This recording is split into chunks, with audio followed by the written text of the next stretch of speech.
Ver mais de volta, que bom ter a sua companhia na tarde desta terça-feira. Gente, na sexta-feira, 29 de setembro, é Dia Mundial do Coração. Uma oportunidade para conscientizar as pessoas sobre a importância da saúde do coração, incentivar hábitos saudáveis de vida e reconhecer os sinais de alerta.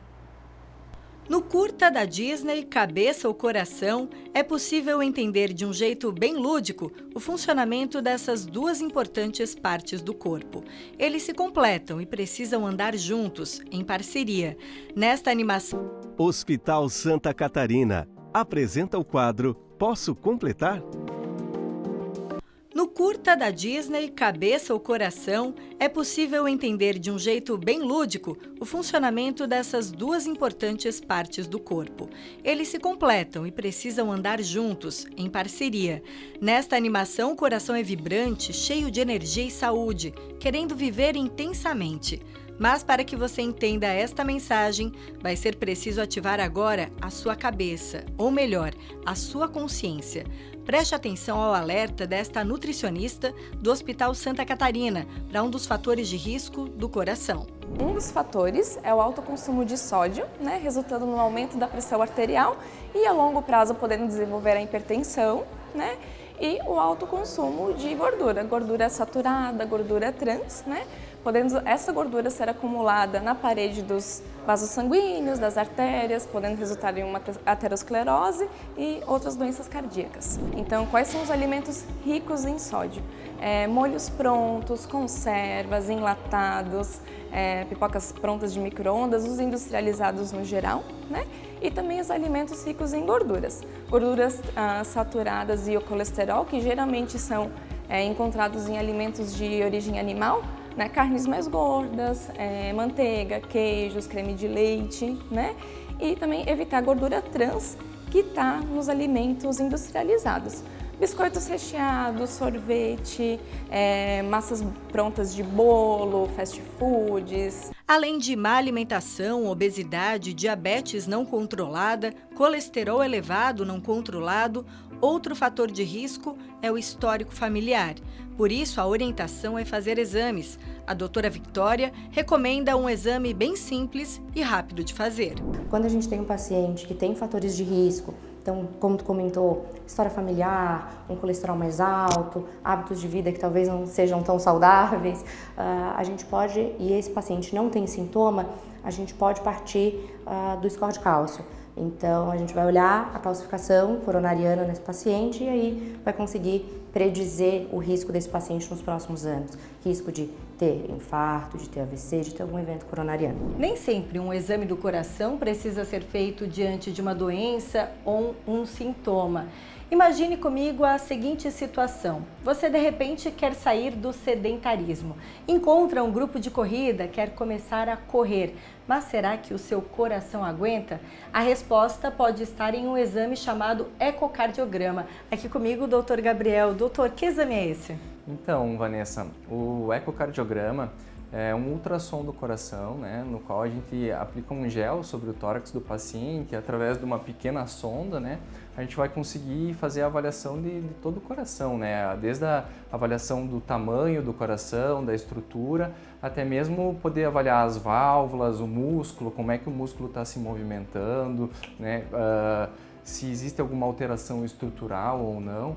Então é um exame que traz muita informação tanto para o médico quanto para o paciente, E nessa situação mesmo que você comentou vai ajudar bastante, a trazer uma segurança maior tanto para a pessoa que está procurando atendimento médico quanto para o próprio médico que solicitou o exame, É um exame que oferece algum tipo de risco? Eu posso fazer ele várias vezes ao ano, por exemplo? Essa é uma das grandes vantagens do ultrassom, O ecocardiograma ele não oferece nenhum risco para o paciente, não é usada radiação, não é usado nenhum tipo de contraste, Então é um exame que pode ser repetido várias vezes no mesmo ano, inclusive alguns pacientes vão precisar fazer várias vezes no mesmo ano e não oferece nenhum risco maior para os pacientes. Quando o paciente já apresenta sintomas, outros exames podem ser importantes no diagnóstico de alguma doença cardiovascular.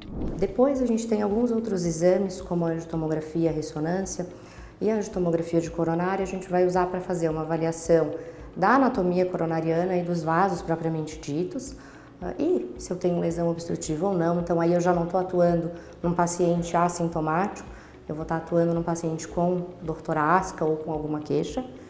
E a ressonância a gente acaba usando para avaliar, estratificar e pesquisar outras cardiopatias. Então, se o paciente já tem uma suspeita de ter uma cardiopatia isquêmica, a gente pode usar a ressonância como um teste funcional. Aqui no hospital, Fabiana e a equipe de nutrição cuidam de perto de cada cardápio dos pacientes. E ela orienta o que uma alimentação de qualidade, amiga do coração, precisa ter. O ideal é um alto consumo de vegetais e de frutas, no mínimo 3 porções diárias, né? Consumir alimentos integrais, proteínas magras, carnes magras, leguminosas como feijões, lentilha, grão de bico, ômega 3, os carotenoides, né? Os carotenoides são precursores da vitamina A, são todos os vegetais e frutas de cor amarela, vermelha e laranja, né? Além da vitamina C, vitamina E e também as fibras.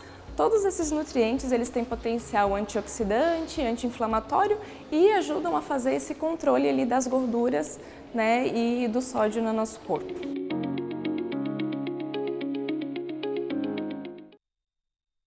Hospital Santa Catarina apresenta o quadro Posso Completar?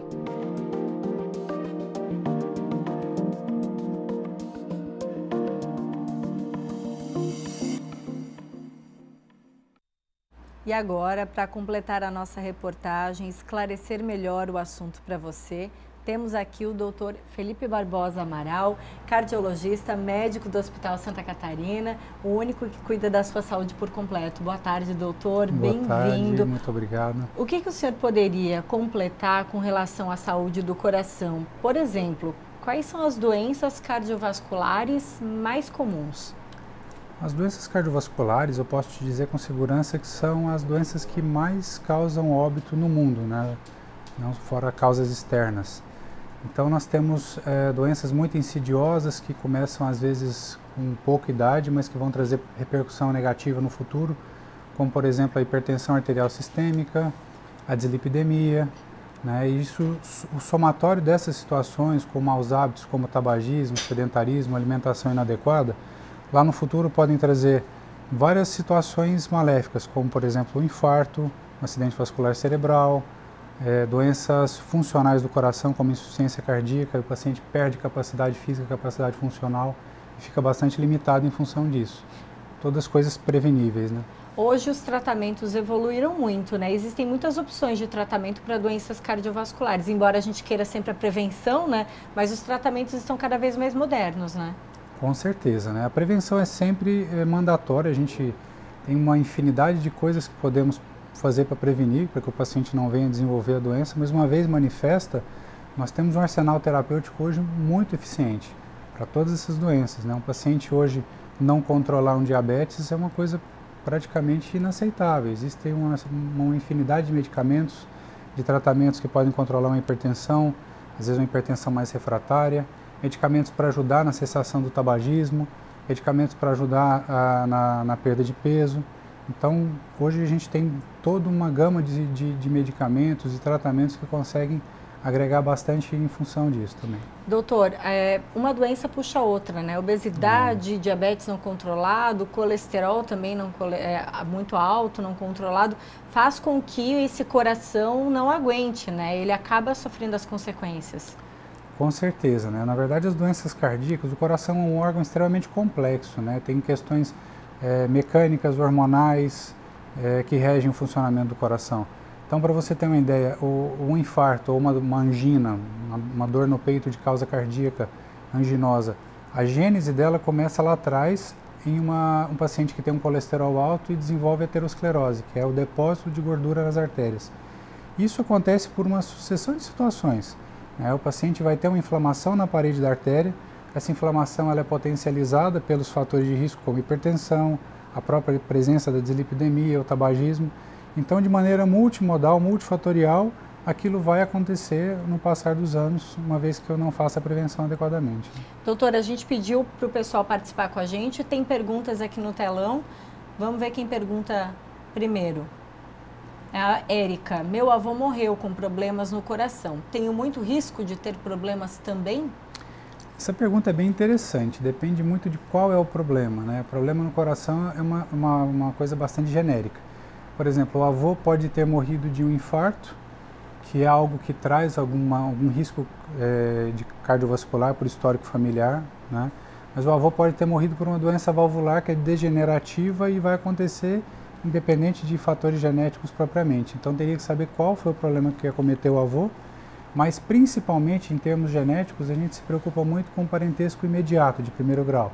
Pais e irmãos têm uma relevância genética bem importante. Para algumas doenças, chega a determinada idade e a gente precisa fazer um protocolo, né, de exames, acompanhamento. Com relação à saúde do coração, existe também uma orientação? Com certeza. Até porque são doenças bastante insidiosas, né? Ou seja, tem uma evolução extremamente lenta e que se eu pego no começo, eu mudo totalmente o jeito de cuidar.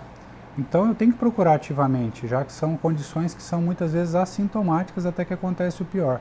Por exemplo, um colesterol alto não dá qualquer sintoma, até que a pessoa vai ter um infarto. Uma hipertensão não dá qualquer sintoma, até que o paciente tenha uma insuficiência cardíaca causada pela hipertensão. Então eu tenho que buscar isso ativamente, né? Encontrar, detectar e tratar. Seja com medicamentos, seja com mudança de estilo de vida, com perda de peso, com interrupção do cigarro.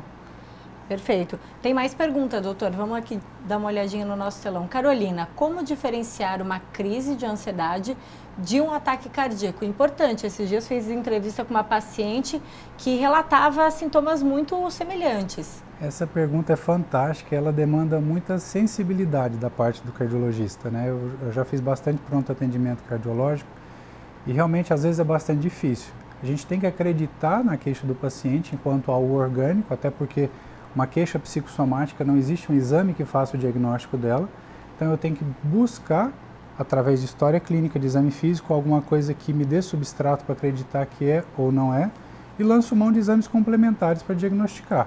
Uma vez descartadas as causas orgânicas, lógico, com alguma conversa, algum entendimento daquela situação, eu posso passar a desconfiar de que aquilo ali é psicossomático e muitas vezes confunde bastante.